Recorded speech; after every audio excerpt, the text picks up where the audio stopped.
All right. Oh, and look, the comments followed. Good. Now, I have noticed that some of the different platforms are not in sync when it comes to like some are more behind than others. So comments might roll in kind of slowly. If you leave a comment and it's not clear what you were referencing, you might have to let me know because I might get confused as to what you're referencing. So anyway, how is everyone doing? Hopefully well. It's nice here today. Well, it's sunny here today. It is still quite cold. In fact, it's colder today than it has been in a while. I guess it is up to like 20 degrees Fahrenheit. I don't know what that is in Celsius, but uh, it was in the lower teens earlier, and it's not too bad when it's that cold, unless it's windy. The wind, oh my goodness, is it rough when it's that cold. So, yeah, welcome to the live stream. Anybody who may or may not be. Oh, I think you may be our very first um, LinkedIn commenter. So welcome. That's great. Yeah, the flip flop. Oh, I'll tell you what. So, I'm sure that probably nobody knows this about me, but I am a huge flip flop wearing guy, but I am very specific about the flip flops that I wear. And so I'm really afraid that they're going to stop making them. And so I have probably three pair in various states of uh, overuse. And we'll see. Hopefully I can find them again and maybe get a couple more pair because, yeah, I really do like a very specific kind of flip flop. I used to work at a canoe livery actually, and in the canoe livery, um, I would wear river sandals, Teva or Tiva. I don't know how to say the name of the brand. They weren't that brand, but they were like a cheap knockoff of that. And so for years and years, whenever it was summertime, um, I would wear river sandals. And since I was at a canoe livery, I'd haul canoes in and out of the river. And along the Sturgeon River in Indian River, well, that's saying river a lot of times. The name of the town was Indian River. The canoe livery was on the Sturgeon River, and all along the banks of the Sturgeon River, it's a fairly it's a small, fast, fast for northern Michigan river, and it's kind of natural, like it's not a commercialized thing. So anyway, along the banks of all of the river is poison ivy, just all over the place. It's just poison ivy like crazy. And so from the early part of summer or spring, summer until late fall, when the canoe livery closed down, my feet were just a constant irritated mound of poison ivy to the point where eventually it didn't even like affect me as much. Like after a while, I think my body like built up an immunity, and it's like, dude, whatever. It's just poison ivy. But oh my goodness, for a while there, in between my toes and everything, it was pretty gnarly. So anyway, yeah, that's where I met my wife actually, working at the canoe livery. I was I was one of the fit young men who carried canoes down to the river for people who were renting canoes, and I drove the bus or the van, and she was the cute girl working behind the counter, and we ended up getting married. So yeah, canoes for the win. Anyway, that was something that nobody even asked about, much less cared to hear, but that's how it goes. Short A. Oh, okay, Teva. Oh, Tiva. Wait, short A. That part I knew. Is it short? Oh, I didn't look at the next comment. That's my bad. Short E and short A. Teva. Okay. All right. Teva. Cool. Yeah, I couldn't afford those anyway, so I just always got the cheap ones. But I mean, they worked. You know, when they get wet, they kind of get stretchy and sometimes would fall off the front part. So I'd have like the whole front part flopping down while I'm trying to, wrestle canoes and kayaks out of the river. I kind of miss that job though. That was a really fun job. That is where I learned to back up a trailer. So if, like a rite of passage is like always like, oh, can you drive a stick shift or, manual transmission? Well, if you can back up a trailer, that is something that is bragworthy. And that's a skill that has stayed relevant and useful because now I can back a trailer pretty well. because every day I used to have to back a trailer full of canoes down a weird and windy path to get to the river. So I did not expect this conversation to go this way today. I think I just want spring really bad. The sun makes me think, oh, maybe winter is almost over, but February is usually our most miserable month here in northern Michigan.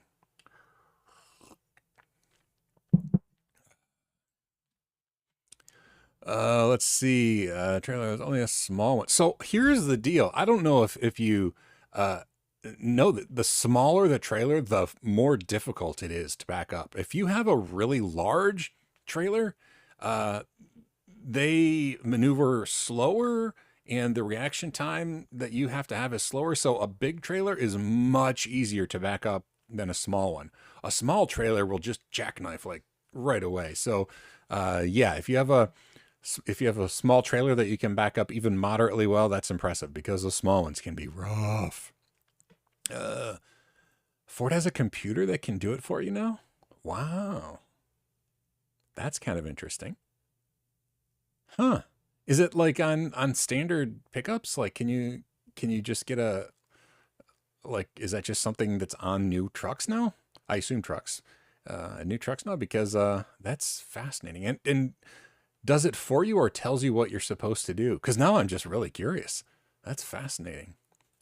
And yeah, the bigger the trailer, for some reason, it just tends to be much easier to back up. And I think it's because of the reaction time, right? They don't jackknife quite as quickly. Also, Mason, I don't know why your icon doesn't appear. Let's see if Dwayne's does. Dwayne's does. I can see your icon in the chat, but when I put it up there, it's like a broken image with the yellow dot. That's so strange. I wonder. Uh, Range Rover has that too. Huh. Interesting. So it actually does it for you. So you just like I don't even know. I mean, how does it know where you want to go? I'm I'm confused.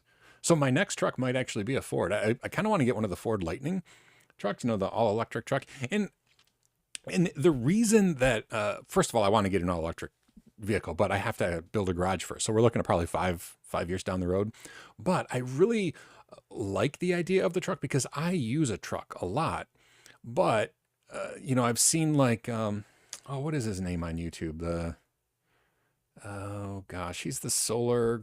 He does a whole bunch of solar stuff. I can't remember his name, but he's a pretty popular channel on YouTube, reviews batteries and solar stuff, and he like has several Teslas and lives in Nevada. Anyway, apparently I've stalked him, but I can't remember his name. No, he anyway, he's like, oh, I don't really like the idea of a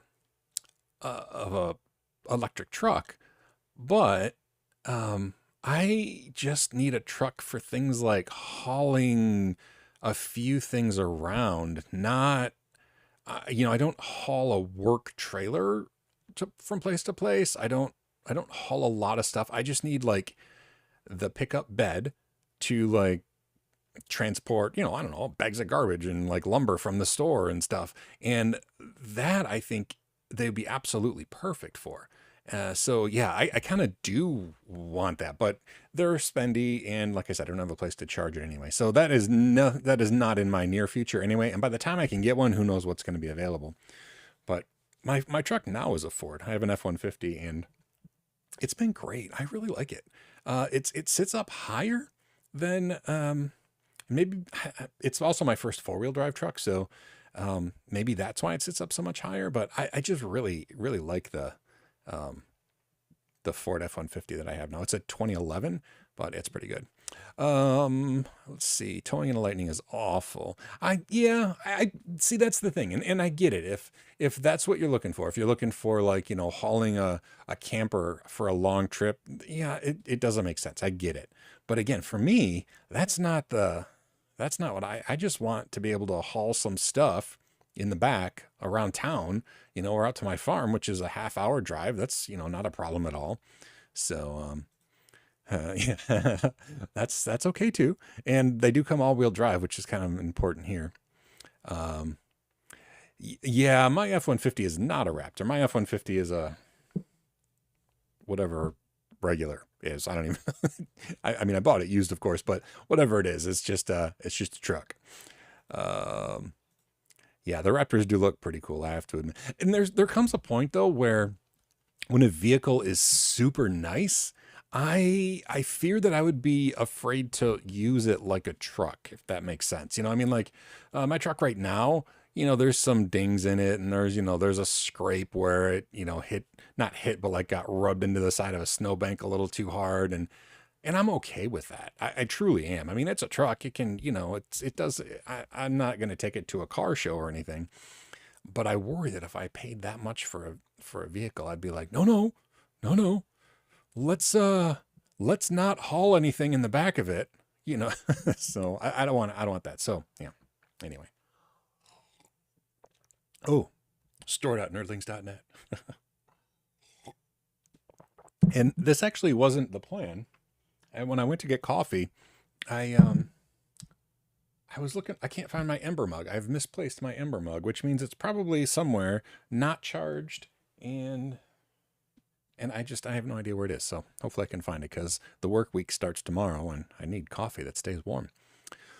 Okay. So we've already been talking 10 minutes or so.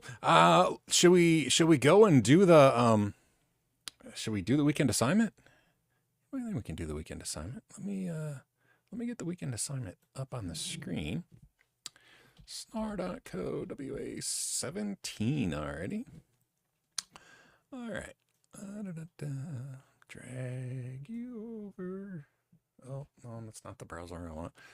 Not because I'm ashamed of all of my links, but I don't necessarily want everybody to just be like trying to figure out what all of my browser shortcut things are instead of paying attention, because that's what I would do.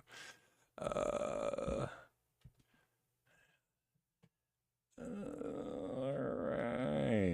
right, there we go. Let's see. I have a van like they got a Ford Transit, fantastic condition. Yeah. See, that's exactly. Oh, and hold on, that scrolled off the screen. Please stand by while I fix this for future whatevers. Oh, can I? Oh, okay. All right, well, it didn't fix the icon, obviously, but hopefully that way.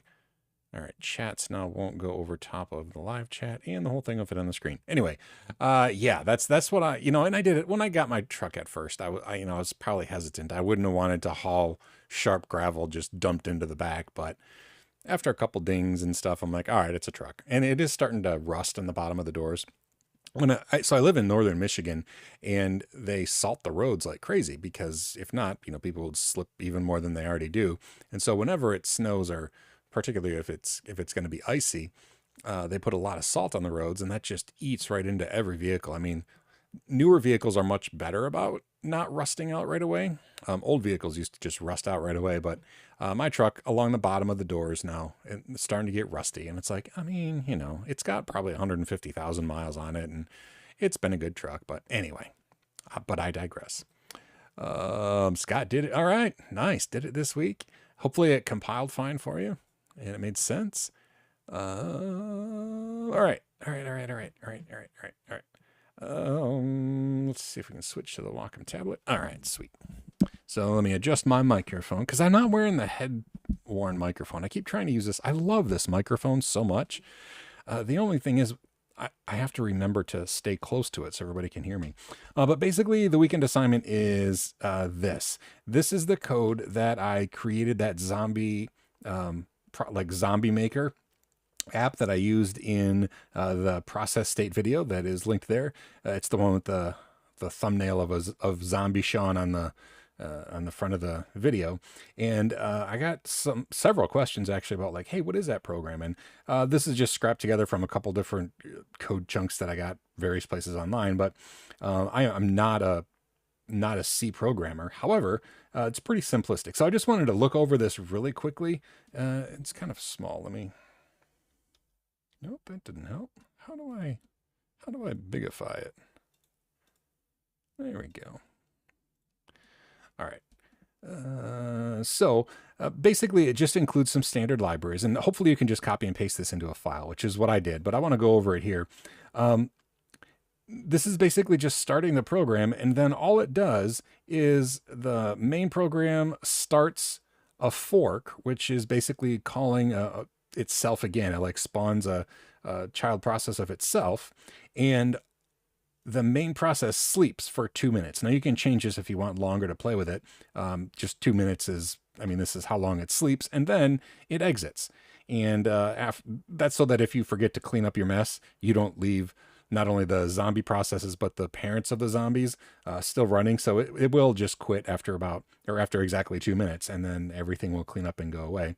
And then you can just compile that, and then it creates an executable file in your current directory, and then you can run it and see the zombie processes. So that's it. It wasn't a tough assignment, but I'm glad that I'm glad that you did it, Scott, and hopefully other people did too, because a lot of times doing it just makes all the difference, right? Like if you've actually typed in the commands and stuff, it just somehow sinks in, at least for me, that sinks into my brain better.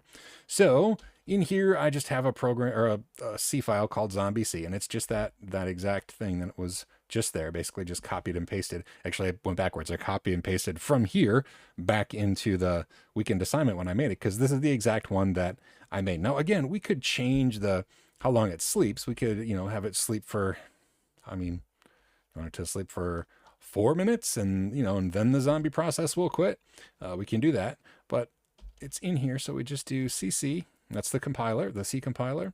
What we want it to compile, and then if we just press enter, it'll create the executable as something called a.out, which is just like the output, but you can specify the output. Zombie maker. And I mean, it takes no time to compile because it's the most simple program ever. And then we'll just do like zombie maker, put that in the background, do another one, put it in the background. We'll put 3 of them in the background there, and then I'll clear the screen. And if we do PS, we can see they are all running, but we can't tell from just PS if some of them are in the zombie state or if they're running. And to do that, we would have to do, and I didn't make a permanent alias, so I'm going to just try to do this from memory. PS -O for options, and then the fields that I want. So I want, let's see, I want it to say what user is doing it, just because, the PID, and then the state. That's what we know to look at. And then let's see, let's just do the command at that point. Is it command or just CMD? I think it's command. Let's see if that works. Yeah, it worked. Okay. And so what this is going to show us is, I mean, they're all running by me. I'm the user. And then these are the process IDs. This column here, this shows us the state. So this is the first one that I ran, the program, and it spawned this defunct zombie maker. So it's a zombie process. It's not actually running, but it has a process ID in the process table. And so it's taking up room there, even though it's not executing. And just like in the video, we can try to kill it. We can do, kill, can even use sig kill, the strongest kill we have. And 161, where is it? 3757, 3757. And I mean, it'll send it to that process, but again, the process isn't really running. It's already dead. And so we're going to see the exact same things are there. It's still there. It's still a defunct process. So if we wanted to actually get rid of it, we would have to kill the parent. So we would do kill -9, 161, 3756. And then if we do the PS command, we'll see that both of them, both the actual original zombie maker app and the zombie child process that it started disappeared, because once the original parent process is gone, the zombie process disappears as well. Now, I did mention in the weekend assignment, we could do PS -- forest. And if you do that, it's just a kind of a neat visual diagram of parent and child processes. So you can see everything is under bash, right? I mean, bash is the shell that we're in. And underneath that, we have all of our commands, like sleep is running, Zombie Maker, Zombie Maker's Child, Zombie Maker, Zombie Maker's Child. This doesn't show us that it's a zombie process, but it's a nice way to visualize it, especially if you know that the child process is going to be the zombie. Well, then, we have this PID over here that we could use to kill that off. But these should eventually just go away because, well, I guess I upped it so that it'll take 4 minutes now. But let's come back and see if they do just fade away. And I think that was the whole process. Now, if you didn't have the tools for compiling on your system, like Ubuntu, it's sudo apt install build -essential. I honestly don't remember what it is for Red Hat or CentOS or those, but basically you have to get the compiler tools installed in order to be able to compile. And it doesn't really require any like fancy libraries because it's a pretty simplistic program. But without CC installed, you actually need to do that. And I guess that's it. Yeah, that's all there was. Any questions? How do we do here? Oh, let me see if there's questions. PS alias on my bash RC. Oh, cool. Yeah. Does this pop up here if I do this? It does. Good.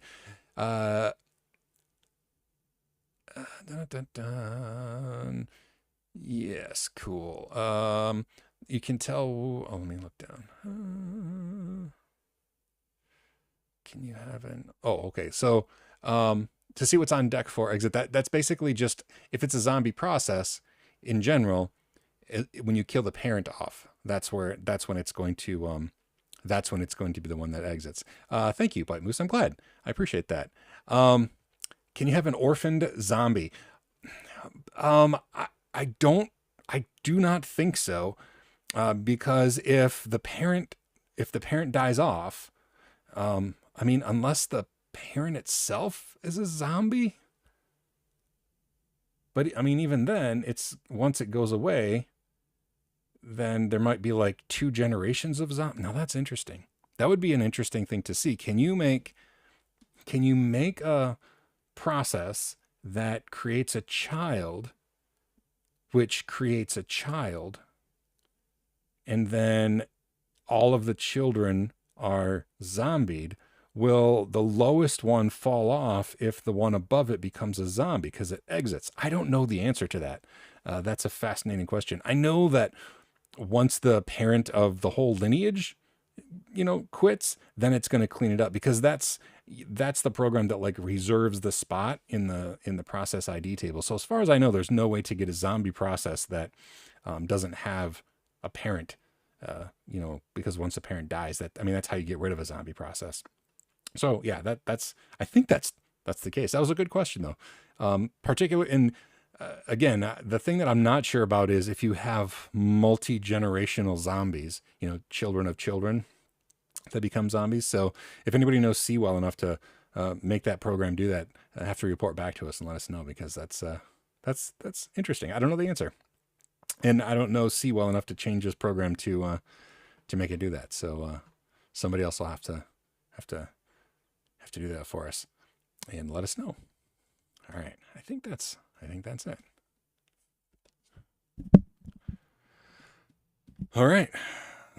Again, this week I am going to take the solution to the weekend assignment, and I'll post a new video. So when you see a video tomorrow that looks a lot like a chunk of this live stream, that's because it's going to be a chunk of this live stream. But I just want to make a playlist of the solutions to the weekend assignments, because honestly, watching back live streams is not all that much fun, right? If you watch like a live stream of somebody that isn't live in the time, it's just, I don't understand why, because I really personally enjoy watching live streams. And even if I'm not participating, just like watching comments happen in the interaction there, it is not as much enjoyment to play back an older or a pre-recorded live stream. It was fun for me. I don't know how many of you were there, but the day where I pre-recorded the live stream, I had it premiere at the same time, 3 p.m. on Sunday, and then I joined the comment section myself remotely from our car and tried to comment along as pre-recorded me was giving the live stream. That was fun. That was a little surreal, but anyway, yeah. and it is on the screen now, but I'll still pop it up. I think I can. Yeah, I can. Yeah, it's just not as much fun watching that. So I'm going to just trim out the bit where the solution is so that anybody who wants to see the solution to our weekend assignments can just watch that. And I guess more content. I don't know. It doesn't feel like more content, but I mean, it's another video. So, hey, what the heck? Oh, I do see an issue. So it looks like maybe it's just on a really tiny screen. So anybody who's watching on Facebook, does the nerdlings.net logo get in the way of the chat? Does that like cover up the chat so you can't see it? I'm curious. You have to let me know. Oh, also it looks like it's a ways behind. I don't know. I'm using Restream.io, and I'm not really sure how behind the various platforms get. And also I can embed it. Like, I don't know if anybody went to here. I'll put it in the comment. So SeanPowers.live. So maybe it didn't make a link. HTTPS SeanPowers.live. So the Restream allows me to create like an embedded version of this, but I don't see the advantage. Unless maybe somebody's really adamantly against going on a platform to watch something, like they don't want to go to YouTube, don't want to go to Twitch or Facebook or LinkedIn or any of the things, and they don't want to be in that facility, I guess. Yeah, I don't know what the benefit of being able to host it myself. So anyway, there's no icon. Oh, fair enough. I didn't even think about that. Yeah, I don't even know if that's an option. But I noticed. So in my here, do you want to see? Yeah, I'll show you. I'll show everybody. I'm all about the open source, right? Here, let me crunch it so it doesn't get rid of stuff.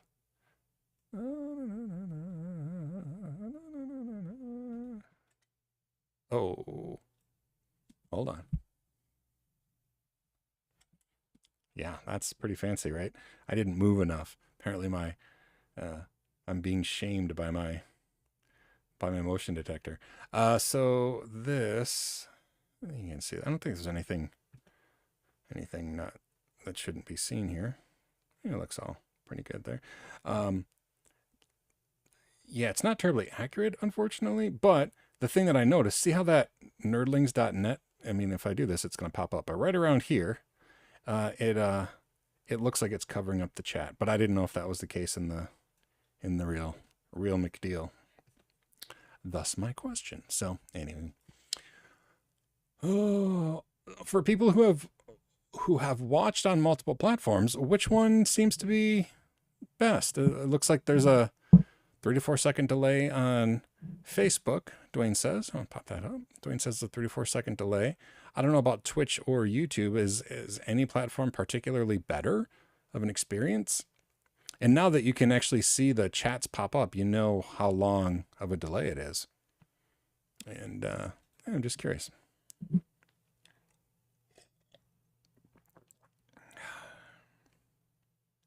Lag is less on Twitch, but you don't get the icon.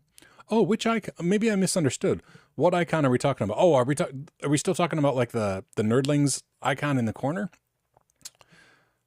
Because that is specifically definitely a YouTube thing. Profile icons. Oh, yeah. Okay. It probably, does it just say Restream bot over on Twitch? I'm sure that's because I'm commenting right directly on YouTube, and I'm doing that because I can pop them up on the screen. And this is particularly, once we, I mean, we're going to grow. Let's face it, we're going to grow.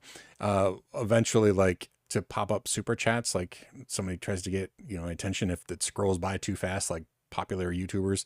I wanted to be on YouTube so I can pop things up like that. And I don't know how to do that on any other platform. I'm using a browser extension from Aaron PK. I don't remember his last name. Pilecki? I don't remember his last name.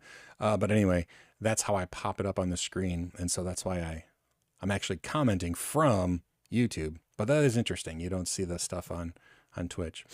I'm hard to follow along with the chats from YouTube. let's see. To Twitch, to the others. I want to look at the YouTube chat screen only.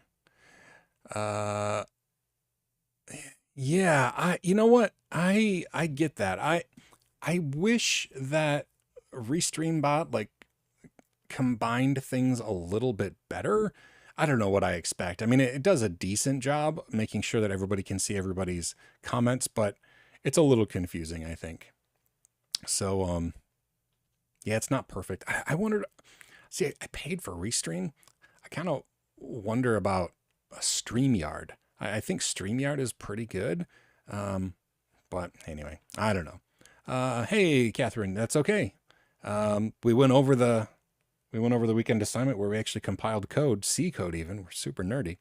But I'm going to make a video of just the solution and post it tomorrow anyway. So if that's what you were here for, you're not late at all. You're a day early.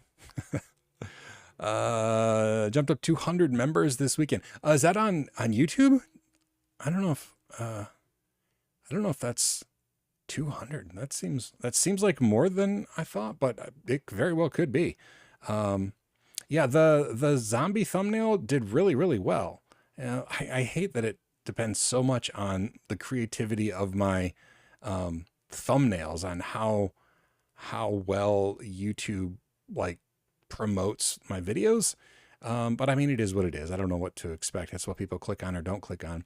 And it's funny, so like the number of views was like double what my normal thing is. And I mean, we're still talking small numbers, right? It was like 400 views instead of 200 views in the first like day or whatever.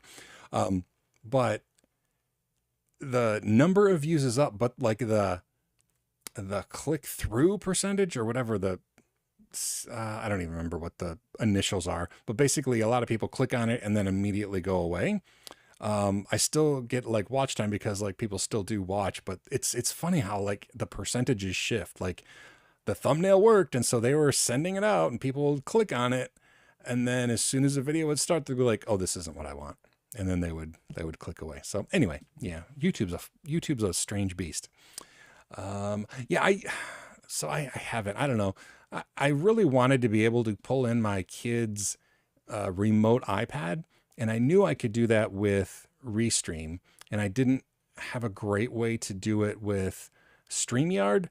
But then after I did, I figured out a way I could do it with just OBS, which is nice. So anyway, I don't have super regrets, but I paid for a year, and so I'm going to use the heck out of Restream this year, and then we'll figure stuff out before.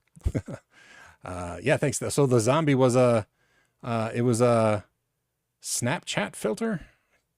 I mean, I don't even know if it's supposed to be a zombie, but yeah, it's fun. I enjoy making thumbnails, which I know is weird. I don't know that I'm necessarily good at them for like clickbaitiness, but I don't want to be a clickbait guy anyway. But it's fun to make thumbnails. It really is. I was chatting with a friend at church. You like see earlier on the open source. He finds it tedious now. So I'll tell you what, the thing now is Rust. If anybody knows C programming, it's Rust.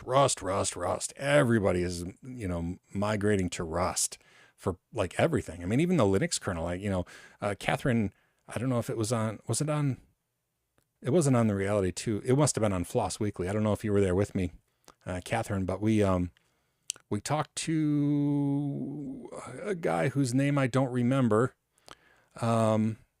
But he's like one of the guys in charge of the Linux kernel documentation stuff. And he was talking about Rust becoming more and more integrated into the Linux kernel itself. So that's interesting. Yeah. Oh, Lisa, hello. That's all right. So yeah, Lisa Kennedy is a friend of mine who we have no Linux connections. She's just sweet for stopping by. So thanks for stopping by, Lisa. Good to see you. Yeah, it is neat. I do like the integration with multiple platforms where like it's posted to all the places. I do like that a lot.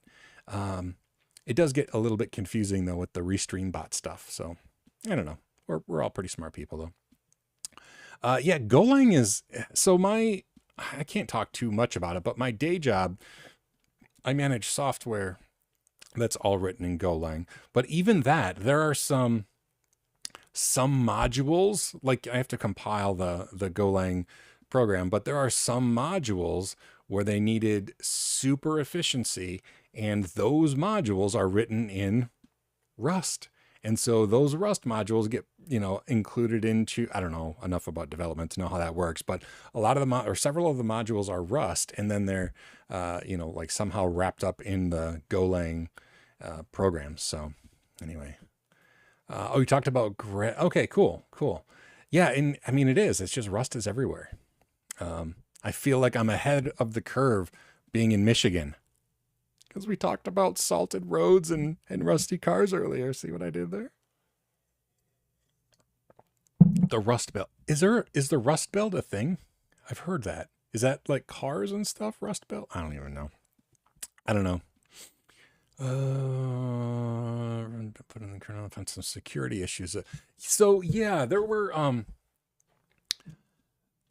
so I don't know about the specific security issues. That's possible. I don't know that, but it's funny because some of the things that the Linux kernel does on purpose directly go against the very way that Rust itself works, which was a something that has to be figured out. So anyway, yeah, there is to a certain degree. I mean, it's I manage servers that have to do with cryptocurrency, but I don't want to say much more about it than that. And my job is managing Linux servers. Surprise, surprise. It's just what they happen to do, and the software that they happen to run is written in Golang with Rust modules. So, yeah, Rust Belt, where they used to build cars. Okay, all right. So I wasn't imagining that. I thought that was a thing, and yeah, I don't even know what happens in Detroit now. I mean, that's where I grew up, even inner city Detroit. But, whew, that's rough.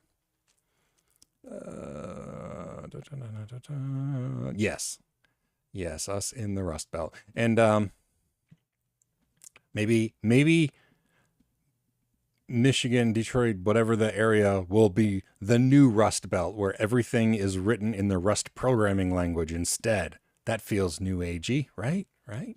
There's probably signs we could reuse. Oh, yeah, unfortunately, that's true. We visited my neighborhood a few years back, and it was kind of scary. A lot of buildings burnt down in the area that used to be there when I was younger. The corner stores where I would. This is something that if you're not a Michigander, you probably don't realize, or maybe pop bottles or soda bottles. If you're not, depending if it's soda or pop or Coke, wherever you might live. I don't even know what they call soft drinks across the pond. So I don't even know. But anyway, there's a refund in Michigan, 10 cents. Like if you find a pop bottle, you can take it to your corner store if you're a kid and get 10 cents for it. And when I was a kid, you could get an icy pop. They're like they're full of like colored flavored juice, and they're frozen in like little plastic tubes. Icy pops. I don't know what else to call them. Ices? Yeah, but anyway, the little frozen like sticks of colored liquid. But what we would do, me and my friends, we would go around and we would find pop bottles so that we could go to the store, because the corner store conveniently priced an individual icy pop at 10 cents. So if a kid would find a pop bottle, he could bring it in and get it. So yeah, we used to go all over the place, but back in the neighborhood now, it's a little bit scary, like to the point where I was very uncomfortable being there. So yeah, Detroit, I hope that Detroit can turn around and figure out what to do with itself, because it's a scary place. My wife has done a lot of missions work. When she was a teacher at the Christian school, they would take groups of kids down to the Detroit area. And there are some groups that are doing amazing things in some of the really rough neighborhoods. But yeah, I don't know. It breaks my heart, because that's where I grew up, Let's see. Detroit doesn't even have the annual Halloween fires anymore. Do they not? That was scary. I mean, Devil's Night. I guess Devil's Night is a pretty unique to the Detroit/Michigan area. I guess not. Like nowhere else calls it Devil's Night. I don't know what is it called. Anybody else? The night before Halloween, I always thought it was just Devil's Night. That's what we always called it. And yeah, lots of scary stuff would happen. Houses would burn down all the time. I don't know if that's what you're referring to, Dwayne, but that's scary stuff that happens in Devil's Night. Let's see. Freeze pops. Okay, good. Oh, hey, Lewis. I'm glad you made it. Yeah, freeze pops. I love freeze pops. Like, I love freeze pops. If you look on my blog, if you search thebrainofsean.com, there's me with far too many ice pop. I don't know what I call them, freezer pops or icy. I think Icy EE is like a name brand. Yeah, I blogged about them. It's been years ago. I don't remember what I said, but I like them. Yeah, icy. Yeah, the frozen Coke kind of thing. Icy pop. Gosh, now I don't even remember what they're called. I'm gonna like have to go and buy some. I think Icy EE. I thought they made freezer pops or icy pops. I don't even know. I think everybody knows what it is we're talking about, though.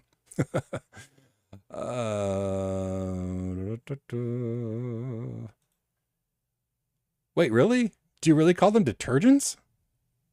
Are you messing with me, or is that a real thing? I mean, detergents is soap, and that's what we refer to like laundry soap, and dishwashing detergent, like what we put in the dishwasher to wash our dishes.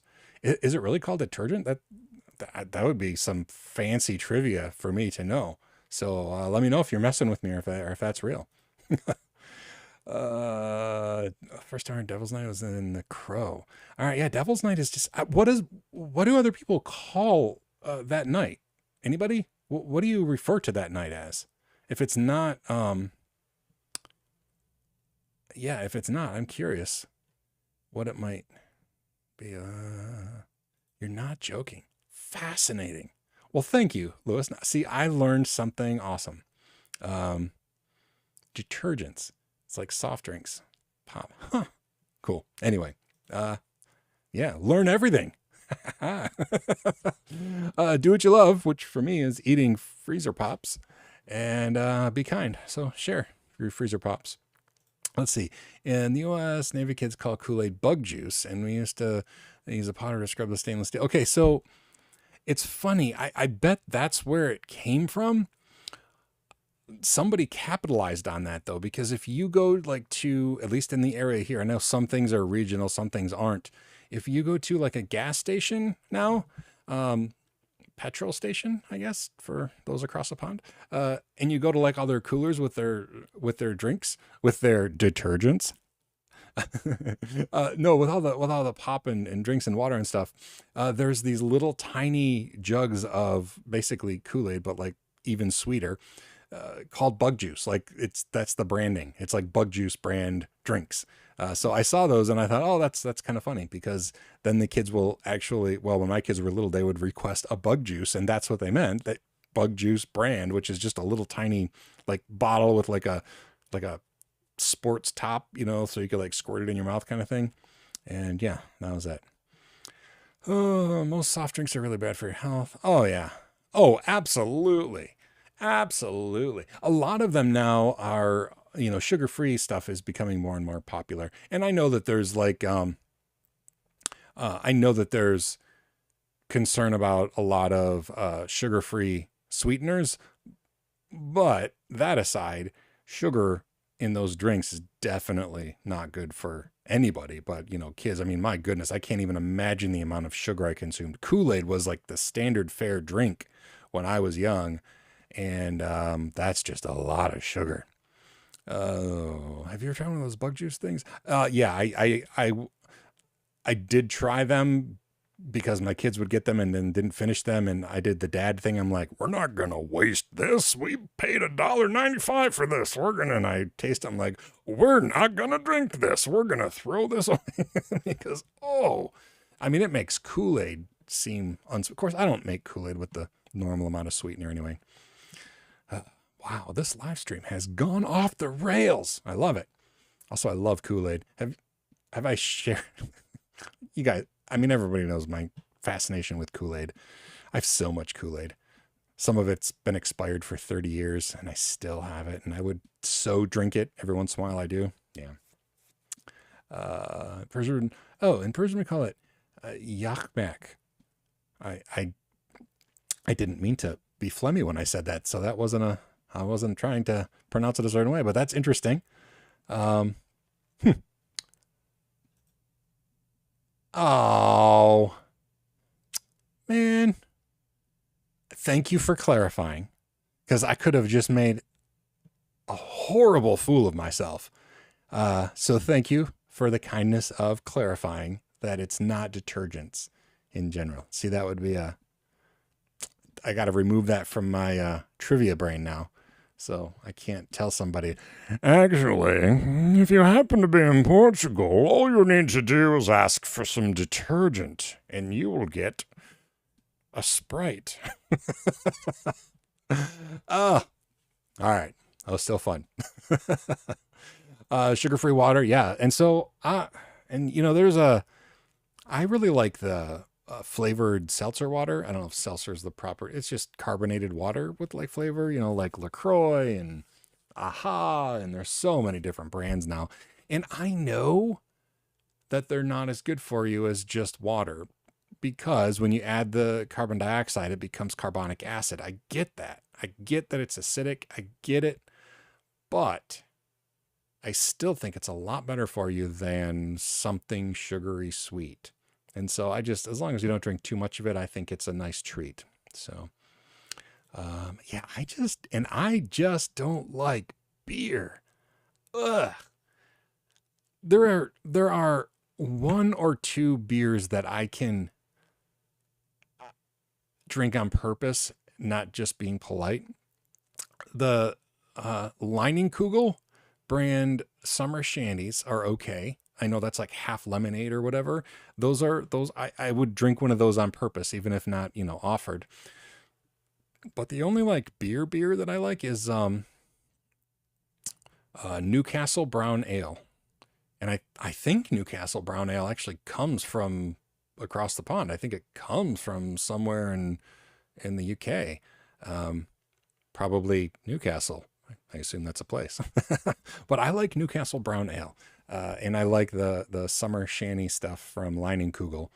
But anything apart from that, just don't like it. Do not like it. Sweet tea. Yes. I don't like sweet tea. If you make it with Splenda, I think it's probably fine. I mean, I just don't like it that sweet. I put a tiny bit of sweetener in my tea. I think that it brings out the flavor in hot and cold tea. But too sweet. Yeah. Oh no, come on, go back there. Yeah, I was bamboozled, Eddie. He got me, but it was kind of him to tell me that he was messing with me. So, not too close to Flint. Yeah, the water in Flint it's still not fixed. I live a ways away from Flint, like a couple hours. I have family though, who could be watching this. I mean, I posted this on Facebook, and they live in Flint. And that's, I mean, it's still an issue. It's just crazy. So yeah, no, I don't live there right now. I do live in a town. So we do have city water. At my farm, we have a well, it just comes out of the ground. But, yeah, Flint water is a scary situation, just a sad situation. Oh, sweet. Awesome. Steve, that's great. Yeah, and I'm actually making the Linux Plus course here on YouTube now, but it's taken a while. It's a lot of material. So that's awesome though that you passed from the course that I made when I worked for CBT Nuggets. That's awesome. As far as scripting, I do have a playlist on my YouTube channel. I see you're on Facebook, so if you go to my YouTube channel, there is a playlist on Bash scripting. I have not, so I don't know Perl at all. I've done enough Python to be dangerous, but I still have to Google everything I use. And yeah. So check out that Bash thing, and thanks for letting me know. That's cool. Congrats on passing the Linux Plus. Did you like the exam? I was part of the beta testing for when CompTIA switched over and did their own, and I really liked the format of the Linux Plus test. I did. I thought they did a great job. I enjoyed it a lot. Anyway, let's see. Whataburger has a Dr. Pepper shake right now. Ooh. So, well, we don't have a Whataburger, so I'm not tempted here. I've heard of Whataburger, but I don't have anything. I'd probably have to drive 500 miles to find one, so I'm not going to get that myself. But a Dr. Pepper shake. So I assume this is an ice cream based thing with Dr. Pepper, because that would be good, I think. I think that sounds good. Kind of like a root beer float, but with Dr. Pepper. I could see that being good. Um, if you're if you're in Michigan, you can get Verner's, the Boston Cooler. I don't know why it's called a Boston Cooler, but it's basically ice cream and Verner's instead of root beer and ice cream. Verner's is amazing. Yeah, it's ginger ale, but it's like its own unique thing. If you've never tried Verner's, you should put that on your bucket list. And I know you can. I know it's available in the Midwest. I don't know if you can get it other places now. I gotta think they export it some places. My dad moved out to Colorado and he had a really hard time getting it there, but I think he can get it now. Yeah. Oh shoot, I guess I'm behind. Love beer. I don't love beer, but Newcastle Brown Ale, Nuki Brown, I do like that a lot. And I thought Newcastle must be a town. So, thanks for letting me know, Mason. Now I know. No, I knew what you meant, Dr. Pepper. I didn't think Dr. Pioper was a. Well, I guess it could have been their own brand, right? Like, what a burger we have. No, we don't have Dr. Pepper, but we have Dr. Pioper. I know what you meant. Let's see. I love summer shandy, the grapefruit shandy. Okay. Hefeweizen. I don't know what that is. But grapefruit shandy is really good. The Leinenkugel brand actually had peach this past summer, and I really liked it. It was tart. It wasn't like sweet. I really liked it. A lot of other people who visited did not. So I got to drink them all. And I mean, a 6-pack lasted me literally all summer because I mean, I'm just not a heavy drinker, but I do. I like shandy. I do. Loads of people drink in the UK. I can't stand it. I love most beer. So are you talking about the Newcastle Brown Ale? Because I think I probably like Newcastle Brown because it doesn't taste like beer. So if you're a beer lover, I get why you wouldn't really like it. I'm curious if that's what you mean. I really do like, yeah. Catherine agrees. Newcastle is delicious. I really like it. They used to serve it. They used to have it on tap at our local B-dubs, Buffalo Wild Wings. But then they didn't. They stopped. It's no longer on tap. I mean, I haven't been there in years. What am I going to eat? You know, I'm a vegetarian now. What am I going to eat at Buffalo Wild Wings? Although I guess they do have cauliflower wings now. But anyway, so I haven't been there. But yeah, they stopped putting it on tap, so it's no fun. Yeah, I can't. I mean, the flavor that I hate the most is the hops, right? So like an IPA, I would rather just not at all. But even something like so Kyle Rankin tried to come up with beer that I would like, and you know, malty a little bit because I kind of like that yeasty, like if it tastes like I'm drinking a loaf of bread a little bit, but there's still that flavor that I just don't love. Oh, and we're running out of time and I'm behind. So, okay, I'm going to try to quickly go through the comments and everybody gets to see how far behind I am now because they pop up on the screen live. Yeah. Good. That's good. And I'm sorry that my course isn't complete yet. I am working on it. I'm going to try to do at least 2 videos a week. So we'll see how that goes, but it's still going to take a while before the Linux Plus course is complete. So, yeah, I wish I could do it all day long every day, but I just can't. Bills to pay, whatever. Make your own Dr. Pepper shake. I could. Yeah, I could. And I have one of those blenders that, there's 2 main brands. There's Vitamix, which I do not have. And then the other one, Blendtec. I think I have a Blendtec. I think that's what I have. And, it makes incredibly good frozen drink stuff. It's just great. Is Linux Essentials at the starting point too? So yes, yes. My answer to that is, so Linux Essentials is actually from the LPI, the folks who do LPIC 1, LPIC 2, that sort of a thing. But there's not a comparable certification, I don't think, that CompTIA does. I heard that that the Linux Foundation had one. Maybe I haven't looked into it, but Linux Essentials is definitely the place to start. It assumes no Linux knowledge at all. So if you don't know anything about Linux and it's intimidating, please watch my Linux Essentials playlist because it shouldn't make you feel like you're, above your head at all. It should be directed right at that. Thank you, Lewis. 10 minutes left. And that was a while ago. I have 5 minutes left. I'm going to get through them. Okay. If I go that way, I will. But if you haven't had Werner's, you have to try it. It's a very unique experience. Werner's is pretty awesome. Knowledge. Yes, please do check out the YouTube channel. And we're adding other stuff too, not just that. Let's see, Newcastle, Mass City, top of England. Oh, okay. Well, that's cool. I'm happy that I assumed correctly that it's at least a place and not just a name. Hefeweizen, even German wheat beer. Okay, all right. I'm with you on the really hoppy beers. Yeah, I don't like it at all. Newcastle Brown is sold in Michigan. No, it's so Newcastle Brown Ale is everywhere here in the U.S. I mean, it's one of the fancy. I mean, it's an import, obviously. So, I mean, you pay more for it. And I was surprised that Buffalo Wild Wings, which is a chicken wing restaurant chain here, I was surprised when they had it on tap. But again, now they don't anymore. Yeah, exactly. I think it's everywhere. I've just passed the Linux Essentials. Oh, good. I think we already knew that. Yes, we knew that. We have already congratulated you, correct, Mason? I mean, not that you don't deserve again. Congratulations again. But I think we did know that. So yeah, it's and I think that the learning the Linux Essential stuff is pretty straightforward. Like I don't think that it assumes any prerequisites that you have to worry about. Guys, I work in industry and learning Linux. Oh, sweet. Thank you. I appreciate that very much. And yeah, I'm just going to continue to grow a library on YouTube. So hopefully it continues to be even more useful as time goes on.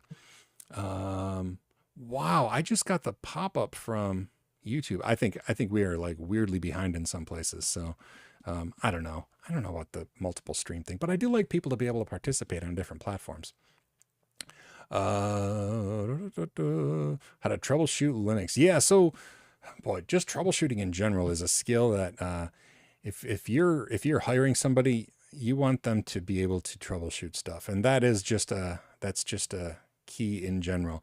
And Martin, I guess I would need to know more specifics. Like, it'd be nice to come up with scenarios. And, I only have like 3 minutes, but I got to tell everybody. So you're here at the live stream. So you get like the preliminary thing and you can check it out if you want. But, and this might only be a US thing. I don't know. Maybe not, but Oracle Cloud. I didn't know that Oracle had like cloud-based computing or whatever, but they have a like always free tier that you can get some serious, like nice VMs and not pay for them. And I've been testing it for a while. I'm going to make a video describing it, but like an ARM-based architecture using the Ampere thing, 24 gigs of RAM, 4 cores, and like 100 gigabyte hard drive forever, supposedly. I don't know. It's amazing. So if you're looking for a place to make some VMs, check out the Oracle Cloud. It just seems fascinating to me that there's so much available for free.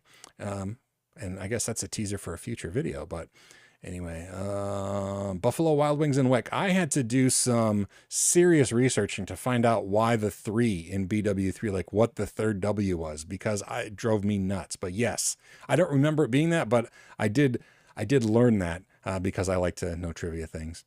Yeah, I kind of want their cauliflower wings. I did have them, and they're amazing. I don't know what they do. I'm sure it's just like fat, salt, that kind of thing. But, their cauliflower wings are amazing. You should make this live stream longer. Oh, I thought about making it longer or doing another one, another day, another time of day. I know some people can't do this time of day or this day of the week. So I thought about doing a different live stream. I don't know. We'll have to figure out exactly what we're going to do. It looks like I got about a minute left. Yeah, check out the Oracle Cloud thing because seriously, it seemed too good to be true. I mean, you can even reserve a public IP address and it's included. I can't even. So, I mean, there's more details. You can get like really small AMD based, like you get 2 micro instances, which is like a 1 gig of RAM, 1 CPU core, and like 50 gigabytes of storage. You can have 2 of those plus the 24 gigs of RAM, 4 Ampere cores, and 100 gigabytes of storage, all for free. Just blows my mind. Anyway, last question here, I guess, because it is about time to go. I decide whether network administrator or become a programmer. How can I decide between those two fields? Is 23 to start from scratch? So my answer to this is both. Especially with the world that we're a part of now. No matter what it is you want to do in IT, you're going to have to do some programming. So at least get familiar with some programming. A lot of network administration now is done programmatically. Love it or hate it. I don't know. That kind of goes along with my motto, right? Learn everything, do what you love, and most importantly, be kind.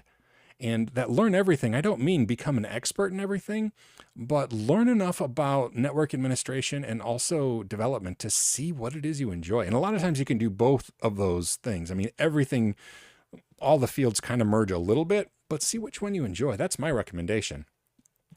And is 23, is this like two? I'm not sure what the last part was. I'm 46. So if we're talking about age, you don't have to worry about, I'll be too old for stuff.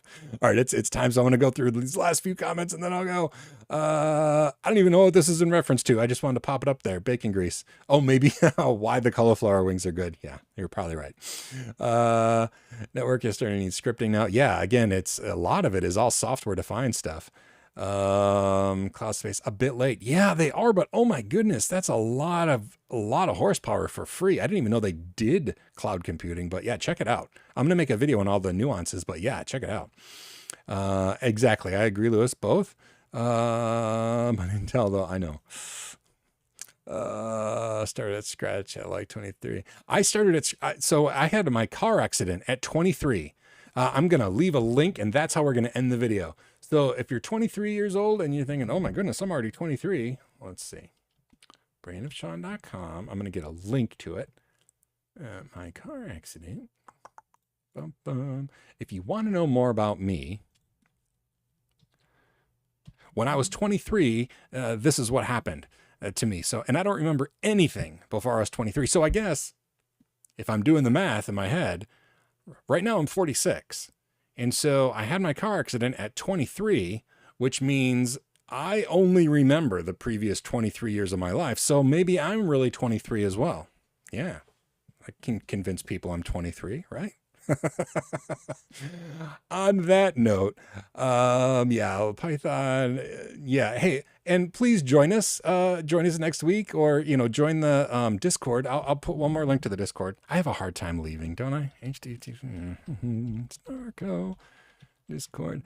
Feel free to join the Discord too. And, most everybody here is in there, and we like to answer questions as well.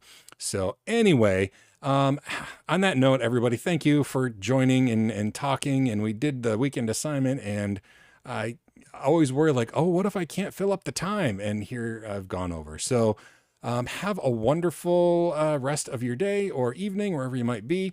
And I will see you on YouTube or in the Discord or maybe Facebook. I'm bad about going to Facebook. But thanks for everybody for tuning in, and I will see you next time. Should we end with learn everything, do what you love, and most importantly, be kind. Nerdlinks.net. It'd be nice if I could close on this, but I gotta actually find the stop button.